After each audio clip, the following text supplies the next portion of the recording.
ধৈর্য ধারণ এটা সবার পক্ষে সম্ভব হয় না।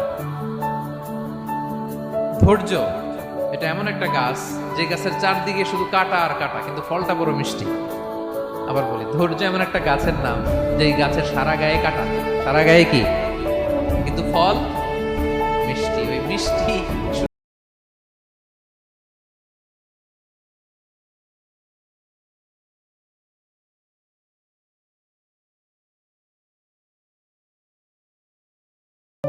ধৈর্য ধারণ এটা সবার পক্ষে সম্ভব হয় না। ধৈর্য এটা এমন একটা গাছ যে গাছের চারদিকে শুধু কাটা আর কাটা, কিন্তু ফলটা বড় মিষ্টি। আবার বলি, ধৈর্য এমন একটা গাছের নাম যে গাছের সারা গায়ে কাটা, সারা গায়ে কি, কিন্তু ফল মিষ্টি। ওই মিষ্টি